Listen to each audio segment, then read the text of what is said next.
सनातन धर्म में तीर्थ यात्राओं का अत्यधिक महत्व है। इनमें सबसे प्रमुख और पवित्र मानी जाती है चार धाम यात्रा, जो हर श्रद्धालु की आध्यात्मिक यात्रा का अनिवार्य अंग है। इन चार धामों के कपाट एक निश्चित समय पर ही खुलते और बंद होते हैं। आइए इस विषय में विस्तार से जानते हैं। चार धामों में सबसे पहले बात करते हैं बद्रीनाथ धाम की। उत्तराखंड राज्य के चमोली जिले में अलकनंदा नदी के किनारे स्थित यह धाम भगवान विष्णु को समर्पित है। इसे सृष्टि के पालनहार का पवित्र निवास माना जाता है। यह मंदिर आदिकाल से ही श्रद्धालुओं के लिए मोक्ष का द्वार माना गया है। बद्रीनाथ धाम से जुड़ी एक प्रचलित कहावत है, जो आए बद्री वो न आए उदरी। इसका अर्थ है कि जो व्यक्ति एक बार बद्रीनाथ के दर्शन कर लेता है, उसे अगले जन्म में गर्भधारण दूसरा जन्म नहीं करना पड़ता। यह संसार से मुक्ति और मोक्ष प्रदान करने वाला धाम है। बद्रीनाथ धाम के कपाट दीपावली के अगले दिन यानी शीत ऋतु में भैया दूज के दिन बंद कर दिए जाते हैं। इसके बाद अगले 6 महीनों तक मंदिर बंद रहता है और इस दौरान दीप प्रज्वलित किया जाता है। कपाट खुलने की तिथि अप्रैल और मई के बीच निर्धारित की जाती है। यह तिथि हर साल वसंत पंचमी के दिन नरेंद्रनगर राजमहल से घोषित की जाती है। उत्तर भारत में छोटी चार धाम यात्रा भी अत्यधिक लोकप्रिय है।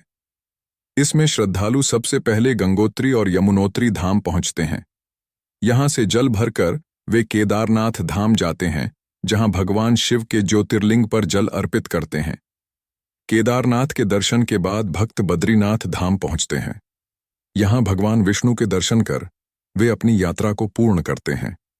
यह यात्रा चारों धामों के दर्शन का पुण्य फल देती है और आध्यात्मिक उत्थान का मार्ग प्रशस्त करती है। इस प्रकार बद्रीनाथ और चार धाम यात्रा का हर चरण न केवल धार्मिक महत्व रखता है, बल्कि आत्मा को मोक्ष और शांति प्रदान करने का एक दिव्य माध्यम है। गंगोत्री वह स्थान है जहां मां गंगा मूर्ति रूप में विराजमान है। हालांकि गंगा नदी का उद्गम स्थल गोमुख ग्लेशियर है। गंगोत्री मंदिर का वातावरण बेहद पवित्र और शांति से भरपूर होता है। श्रद्धालुओं के अनुसार गंगा का दर्शन उनके सभी पापों को हर लेता है। यमुनोत्री मां यमुना को समर्पित तीर्थ है। यह स्थल पर्वतीय शिखरों के बीच स्थित है और यहाँ के गर्म पानी के झरने सूर्यकुंड विशेष आकर्षण हैं। मां यमुना के दर्शन से भक्तों को भय और संकटों से मुक्ति मिलती है। केदारनाथ इस यात्रा का सबसे ऊंचाई पर स्थित तीर्थ है। समुद्र तल से इसकी ऊंचाई 3584 मीटर है। यह मंदिर भगवान शिव के 12 ज्योतिर्लिंगों में से एक है। इस धाम के निर्माण का श्रेय आदि शंकराचार्य को दिया जाता है, जिन्होंने 8वीं शताब्दी में इसे बनवाया था। केदारनाथ में स्थित ज्योतिर्लिंग को मोक्ष का द्वार माना गया है। जगन्नाथपुरी चार धाम यात्रा का दूसरा धाम है। यह तीर्थ ओडिशा राज्य के पुरी नामक स्थान पर समुद्र किनारे स्थित है। यह धाम वैष्णव संप्रदाय से जुड़ा है और भगवान विष्णु के अवतार श्री कृष्ण को समर्पित है। यहाँ भगवान कृष्ण अपने भाई बलराम, बलदाऊ और बहन सुभद्रा के साथ विराजमान हैं। जगन्नाथ मंदिर का मुख्य आकर्षण रथ यात्रा है, जो हर वर्ष भव्यता से आयोजित की जाती है। इस यात्रा में भगवान जगन्नाथ, बलराम और सुभद्रा के विग्रहों को विशाल रथों पर बिठाकर मंदिर से बाहर लाया जाता है। इस रथ यात्रा को देखने के लिए लाखों श्रद्धालु पुरी पहुंचते हैं। इस यात्रा का हर तीर्थ मनुष्य को भौतिक जीवन से आत्मिक शांति और मोक्ष की ओर ले जाने वाला है। चाहे वह गंगा यमुना के पवित्र जल का अनुभव हो, केदारनाथ में शिव का ज्योतिर्लिंग दर्शन या जगन्नाथपुरी में कृष्ण के रथ की झलक, हर पड़ाव भक्त के जीवन में एक नई ऊर्जा और आस्था का संचार करता है। चार धाम यात्रा का चौथा और अंतिम तीर्थ द्वारिका है, जो गुजरात राज्य के पश्चिमी सिरे पर समुद्र के किनारे स्थित है। यह नगरी स्वयं भगवान श्री कृष्ण ने स्थापित की थी। ऐसा माना जाता है कि श्री कृष्ण के पृथ्वी छोड़ने के बाद असली द्वारिका नगरी समुद्र में समा गई।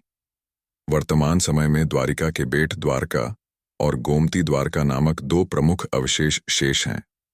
गोमती द्वारका और उसकी विशेषताएं। गोमती द्वारका में एक पवित्र गोमती तालाब है, जिसके ऊपर नवघाट नामक घाट स्थित है। यह स्थान धार्मिक रूप से अत्यंत महत्वपूर्ण माना जाता है। जन्माष्टमी का उत्सव जन्माष्टमी के अवसर पर द्वारिका में हजारों श्रद्धालु भगवान श्री कृष्ण के दर्शन और उत्सव में भाग लेने के लिए आते हैं। यह त्योहार यहाँ विशेष धूमधाम से मनाया जाता है, जो श्रद्धालुओं को भक्ति और आनंद से भर देता है। चार धाम यात्रा का क्रम और धार्मिक अनुशासन। चार धाम यात्रा को क्रमबद्ध तरीके से किया जाता है। भक्तगण सबसे पहले बद्रीनाथ धाम जाते हैं।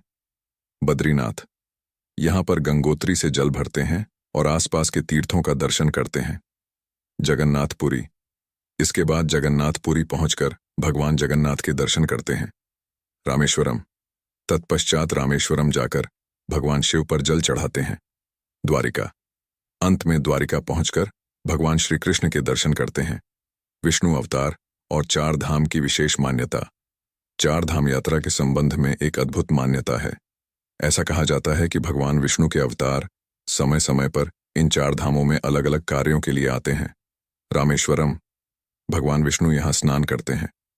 बद्रीनाथ, यहाँ वे ध्यान लगाते हैं। जगन्नाथपुरी, यहाँ वे भोजन करते हैं।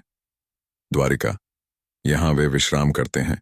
यह मान्यता इन चार धामों को न केवल तीर्थ यात्रा का केंद्र बनाती है, बल्कि भगवान विष्णु के विभिन्न स्वरूपों का प्रतीक भी है। द्वारिका, जो भगवान श्री कृष्ण की लीला स्थली है, चार धाम यात्रा का अंतिम और अत्यंत महत्वपूर्ण पड़ाव है।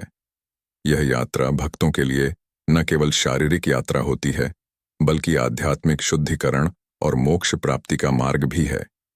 बद्रीनाथ, जगन्नाथपुरी, रामेश्वरम और द्वारिका, इन चार धामों की यात्रा सनातन धर्म की आस्था और परंपरा का जीवंत प्रमाण है।